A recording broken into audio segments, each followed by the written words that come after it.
자, 들어왔습니다. 국수홍과 강사입니다. 자, 이 이론편이 너무 길어서 제가 기출문제는 제가 따로 영상을 제작하고 있습니다. 기출문제도 겁나게 많아요, 얘가. 자, 그러니까 한번 기출문제를 풀어볼 테니까 항상 스탑하고 한 번씩 읽어보고 있어요. 스탑하고 이런 습관이 좀 들어야 됩니다. 앞으로 이런 형식의 모의고사 제가 많이 만들어 드릴 테니까. 자, 그러면 한번 27회 기출부터 한번 볼게요. 최근 5년치니까. 자, 일단 용도지역제라고 나왔어요. 자, 스탑하고 풀어보세요. 자, 풀어보셨죠? 자, 일단 이 문제는 정답 2번인데 1차만 하신 분은 요거 찾기 쉽지 않습니다. 자, 그리고 또 하나. 우리 부동산에서 자주 나오는 어떤 대표적인 내용은 용도지역제도는 토지에다가 중복되지 않게 하나의 용도를 지정하는 거죠. 그래서 제가 주거지역으로 이렇게 용도를 지정했어요. 그럼 왜 이렇게 용도를 지정합니까? 그러면 주거지역으로 딱 지정해 놓고 이 주거지역에는 이제 술집이라든지 이런 모텔이 들어올 수 없도록 하는 거죠. 그 이유는 무엇 때문이에요? 이런 술집이나 모텔이 들어오면 주거지역에 안 좋은 외부 효과를 뿌려댄다고 생각하니까 용도지역제는 항상 토지의 용도를 결정하고 그 용도와 어울리지 않는 다른 용도는 들어오지 못하도록 해요. 그래서 항상 경제학적으로 용도지역은 무엇을 목적으로 합니까? 그러면 부의 외부 효과를 제거하거나 감소시키고자 한다. 이건 부동산학에서 잘 나오는 거죠. 그리고 3번 더 보세요. 자, 사적시장이 외부 효과에 대해서 효율적인 해결책을 제시하지 못한다. 그러면 정부가 채택하는 부동산 정책입니다. 이거잖아요. 부의 외부 효과를 제거, 감소시키고자 하는 정책이다. 그리고 용도지구는 하나의 대지에 중복 지정될 수 있다. 옳은 지문이에요. 항상 뭐만 암기하셔. 용도지역은 중복 없이 지정되는 거고 나머지는 중복될 수 있겠죠. 용도지역만 중복될 수 없는 거고 그리고 국토의 계획 및 이용에 관한 법률에서 이렇게 네 가지로 크게 나누죠. 그래서 공법에서는 도, 관, 농, 자 이렇게 암기하는 거예요. 그런데 이제 요거 보세요. 자, 우리는 주거지역을 크게 일반 주거지역입니까? 전용 주거지역입니까? 이렇게 나눕니다. 일반이냐 전용이냐. 그런데 전용 주거지역은 항상 양호한 주거환경이라고 되어 있고 일반 주거지역은 편리한 주거환경이라고 되어 있어요. 그래서 제가 옛날에 공부할 때는 그렇죠. 이렇게 두 문자를 땄던 것 같아요. 전양. 이게 성이 전시인 예쁜 여학생이 있어요. 여아구가. 그래서 전양을 저는 일편단심 좋아합니다. 이게 전양을 일편단심 좋아합니다. 뭐 이렇게 암기했던 기억이에요. 그러니까 여기 봤더니 요 양호한이라고 나왔잖아요. 양호. 그러면 전양이 나와야죠. 그러니까 일반이 아니라 여기가 2종 전용 주거지역이에요. 1종 전용은 단독주택 중심이고 2종 전용 주거지역은 공동주택 중심이죠. 자, 요런 거 그냥 하나, 1차만 하신 분은 하나 외워두시라. 자, 그 다음에 분양가 상한제 나왔네요. 자, 스탑. 자, 풀어보셨어요. 자, 1번 볼게요. 주택법령상 분양가 상한제 적용 주택의 분양가격은 택지비와 건축비로 구성한다. 그런데 이 택지비를 산정할 때 공공택지를 제공받아서 공급을 한다. 그러면 택지비가 싸지니까 그것만큼 분양가를 낮춰라. 이게 분양가 상한제 정책이죠. 자, 그 다음에 도입 배경은 주택가격이 안정이고 그리고 가격을 낮춰서 신규 주택의 부담을 줄이고자 하는 거고 그리고 현재 정부가 시행 중인 거고 그리고 분양가 상한제는 분양가를 낮추는 정책이니까 공급자가 뭐라고 한마디예요? 나 더러워서 분양사 못하겠습니다. 분양가를 낮추니까. 그래서 공급 위축 현상이 나타날 수 있고 그리고 5번에 여기 나왔네요. 여기 도시형 생활주택은 분양가 상한제를 적용받는다 받지 않는다. 너무 잘 나온단 말이에요. 적용받지 않사옵니다. 그래서 5번이 정답인 거죠. 예. 자, 이번에는 28회 주택도시급이 나왔어요. 자, 스탑해놓고 풀어봐요. 자, 요런 거요. 요건 죽었다 깨나도, 그렇죠. 2차 하시는 분도 여기까지는 잘 안 봐요. 그럼 이제 센스가 발휘돼야 돼요. 자, 주택도시기금은 국민으로부터 뭔가 기금을 모았죠. 기금. 그럼 이 기금을 고소득자를 위해서 쓰는 게 아니라 저소득층들에게 지원을 해주는 거 아니에요. 무주택자의 주택 구입이나 임차에 지원을 해주는 거잖아요. 근데 쭉 봤더니 뭔지 몰라도 이런 게 있어. 국민주택 규모 이상. 국민주택 규모가 얼마인지를 몰라도 야 100평짜리 주택에 리모델링을 지원할 수 있어?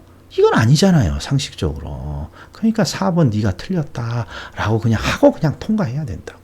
에? 자 28회요. 자 스탑.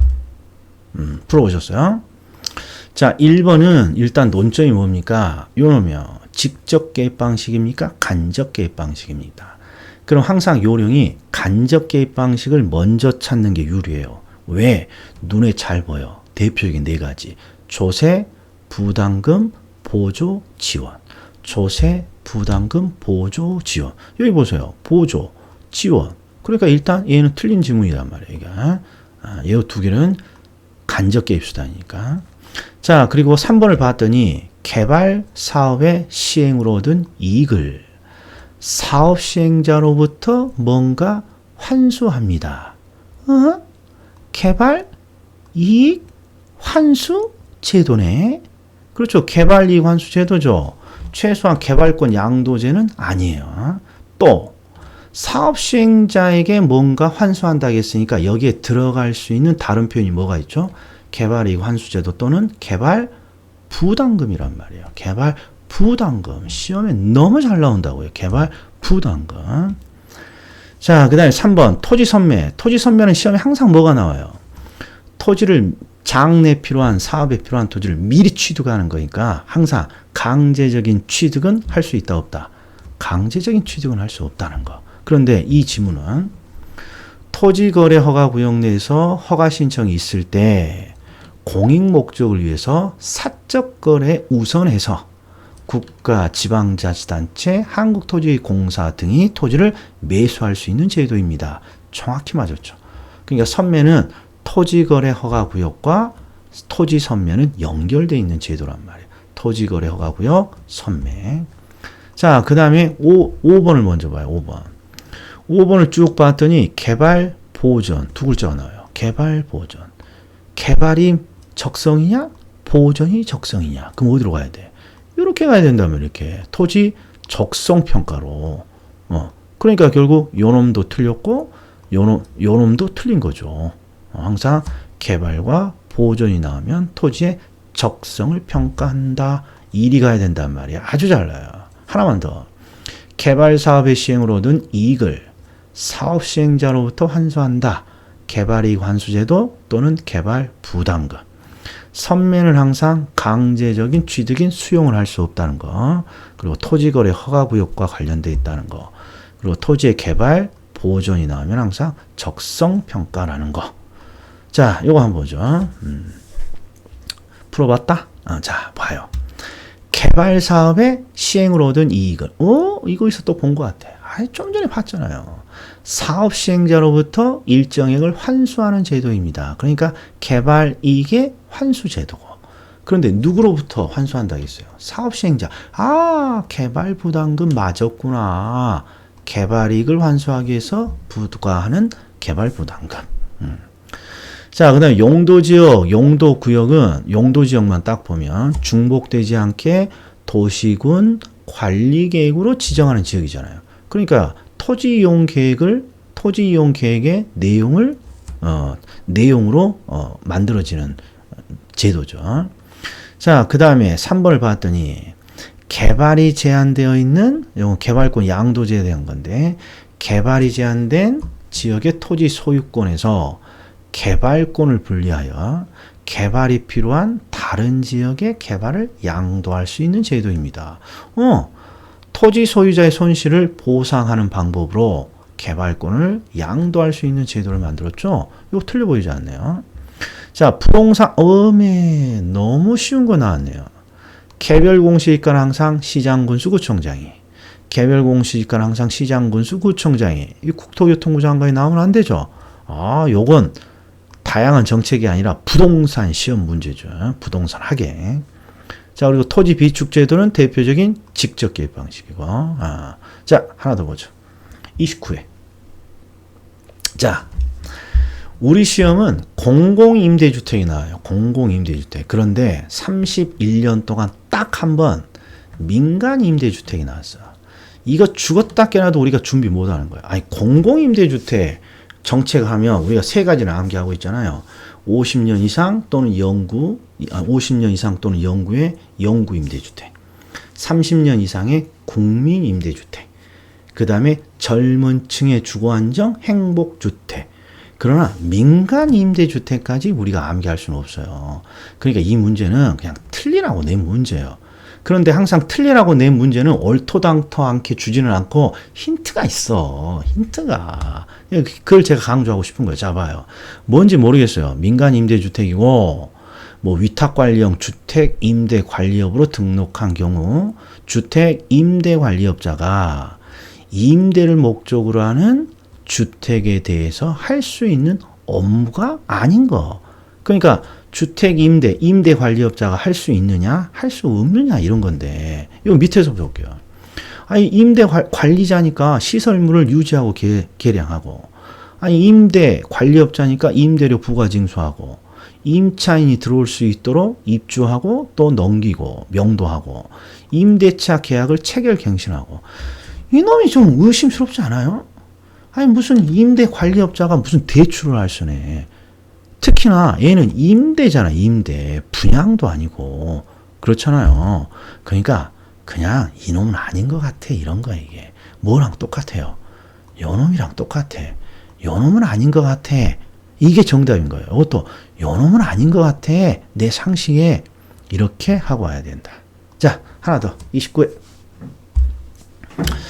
자, 풀어보셨어요. 자, 공공임대주택의 공급은 소득 재분배 효과를 기대할 수 있다. 자, 소득 재분배. 자, 소득의 재분배는 뭐냐? 우리가 일을 해요. 제가 수업 중에 이런 거 들었던 것 같아요. 자, 삼성 이건희 회장, 이재용 회장, 그리고 국수목이 있어요. 미스터국에.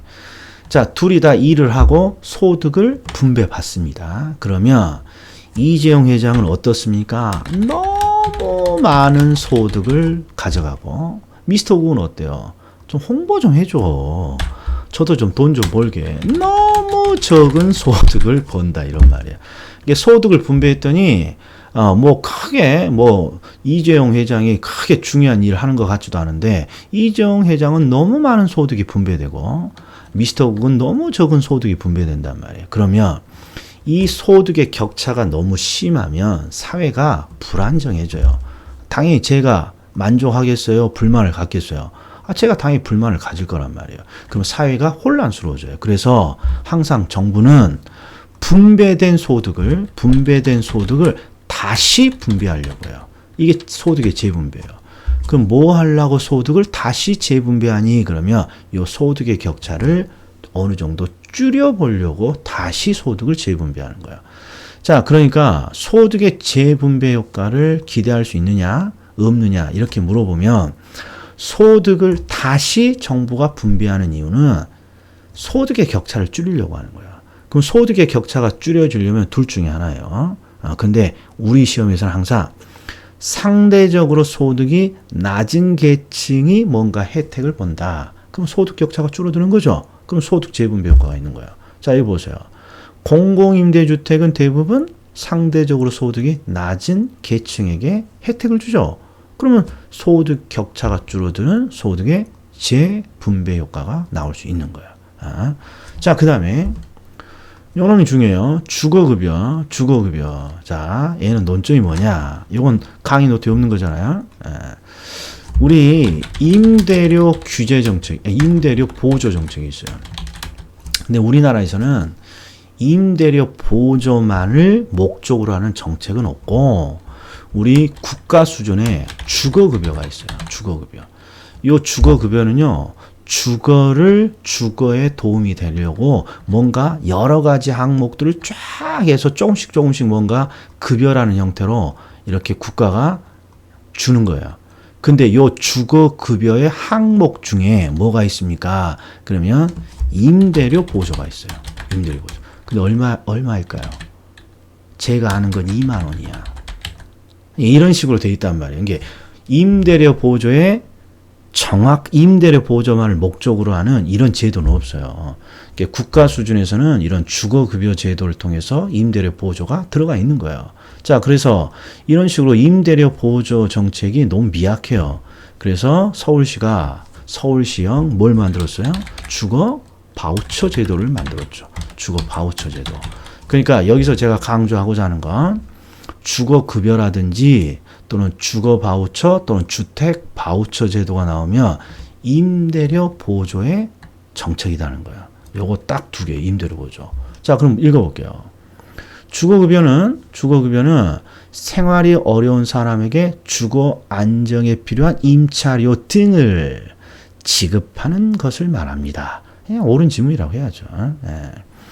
자, 그 다음에 공공임대주택 먼저 볼까요? 공공임대주택. 자, 공공임대주택은 한국토지주택공사가 외부 재원의 지원 없이 자체 자금으로 건설합니다.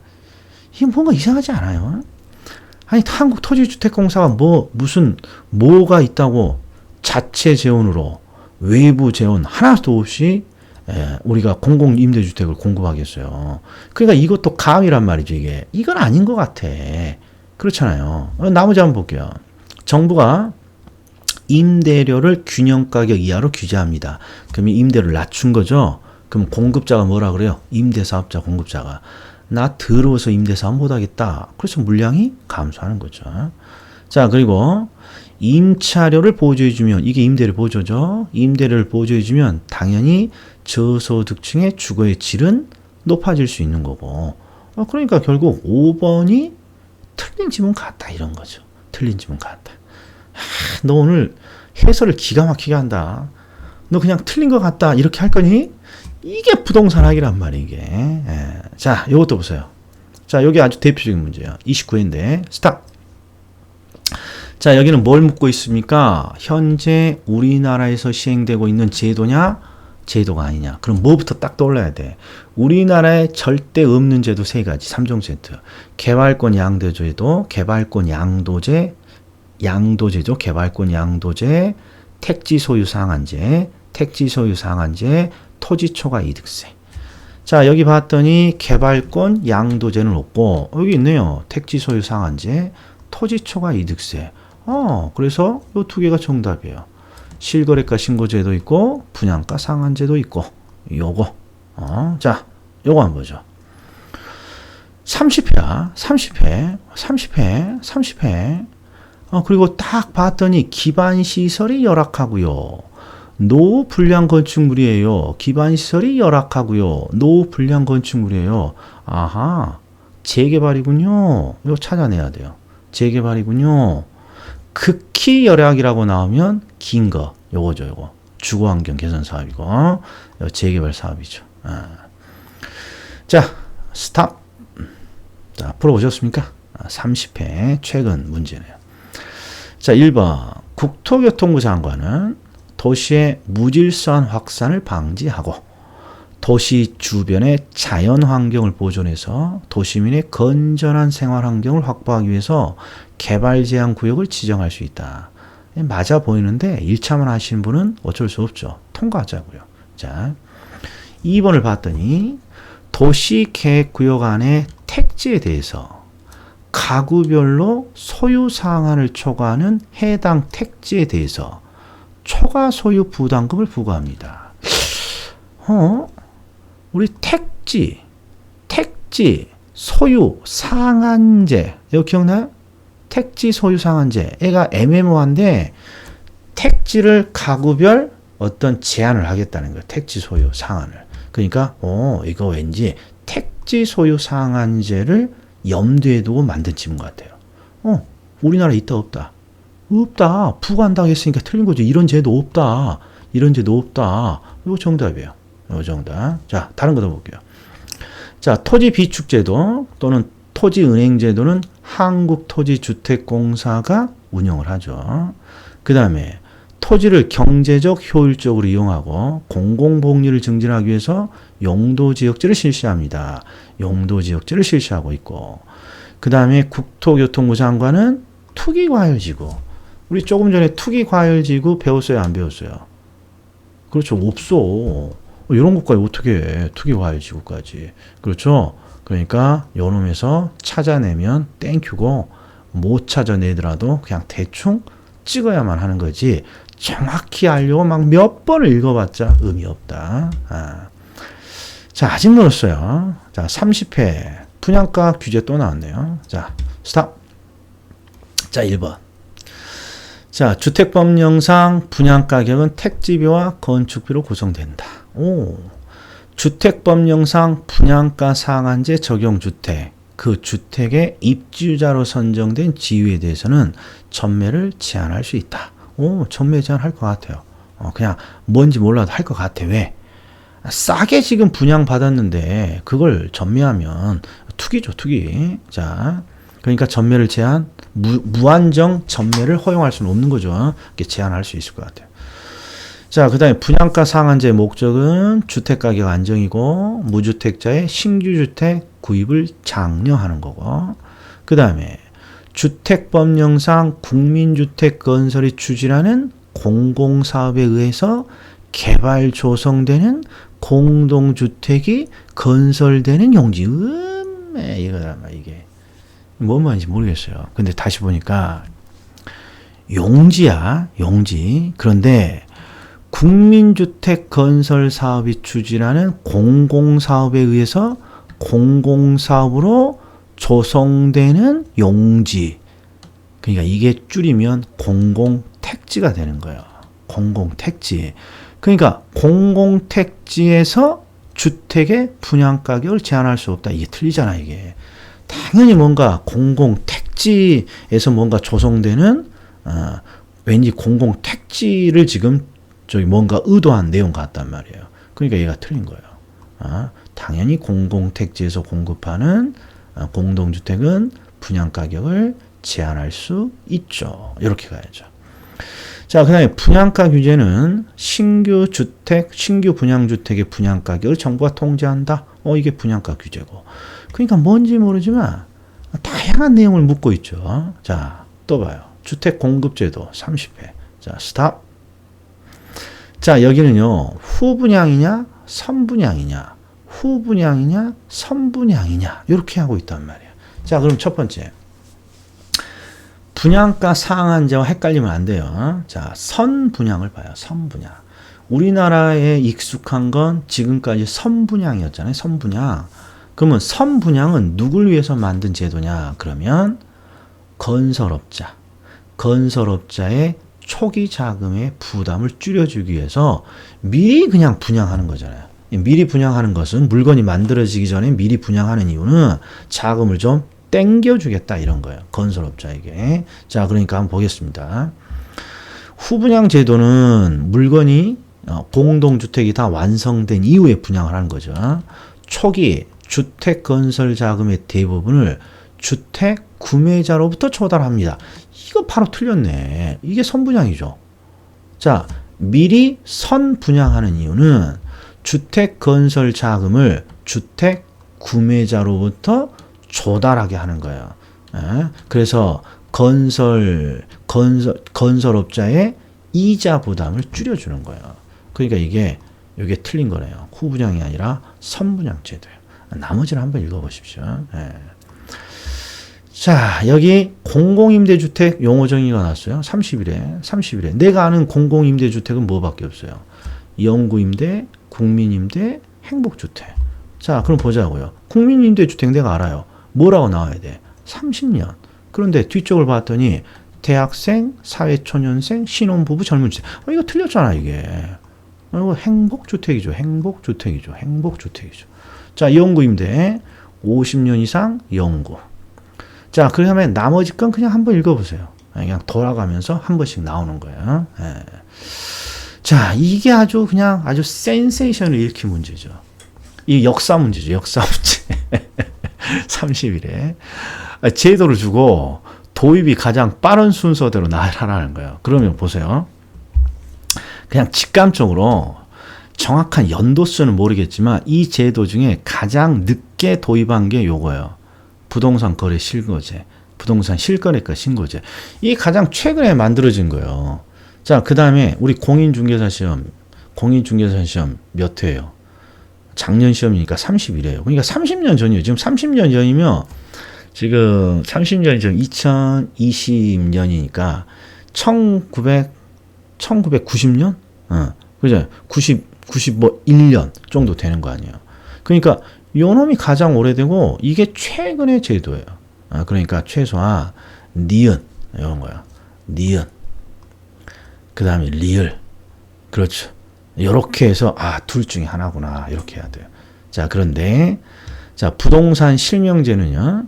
자산 유동화 제도보다 그 전에 나온 제도예요. 자, 연도수까지는 표시 안 할게요. 연도수까지는 그냥 다시 안 나와. 이거 평가가 시험에도 나왔어요. 그러나 이런 것까지 어떻게 해. 그러니까 요 정도만 기억해 주면 돼요. 우리 유동화 제도는요. 우리 DJ 정권 때 만든 거예요. DJ 정권 때. 공인중개사 제도는 한참 전이고 부동산 거래 신고제는 그나마 최근의 제도고. 자, 이런 거 연구하지 마세요. 자, 여기 보세요. 자, 우리나라에서 시행되고 있는 제도 또 나왔어. 그러면 우리나라에 없는 제도 3종 세트, 개발권 양도제도, 택지 소유 상한제, 토지 초과 이득세. 자, 봤더니 개발권 양도제는 없고 택지 소유 상한제, 토지 초과 이득세. 요 두 개 정답이잖아요. 기억, 디귿. 1번. 굉장히 많죠. 굉장히 문제가. 문제 더 있어요. 자, 뭐냐? 조세야, 조세. 여기 보시죠. 자, 29회 조세는 제가 뒤로 뺐어요. 자, 이거 지금은 오류예요. 왜? 법이 개정됐단 말이에요. 자, 조세 중에 국세입니까? 보유세입니까? 그러면 보유과세 하면 뭐밖에 없어요? 재산세 아니면 종부세잖아요. 재산세 아니면 종부세. 근데 국세니까 당연히 종부세예요. 그런데 요거 주의. 예전에 종부세는 전부 다 누진세였지만 올해부터 법인에 대한 주택은 비례세로 뭔가 적용이 돼요. 그러니까 이제는 요건 안 맞는 거야. 그러니까 국세이면서 보유과세, 종부세 이렇게 돼야 돼요. 자, 여기 보자고요. 자, 보유 단계 항상 지방세부터 봐야죠. 지방세. 여기 취득세고. 보유라고 해놔. 이게 헷갈리게 또 해놨는데 취득, 보유, 처분이라고 해놓지 않고 또 취득 여기 먼저 있잖아요. 취득. 그러면 일단 지방세로 취득세. 보유하면 니은이 재산세. 그 다음에 처분할 때 양도소득세. 그리고 국세인 종부세. 이렇게 돼야죠. 종부세. 요새 요런 형태가 시험에 나오고 있다. 자, 여기까지입니다. 자, 부지런히 스탑해놓고 풀어보고 제 해설을 짤막하게 듣는 게 머릿속에 잘 남을 것이다. 여기까지입니다.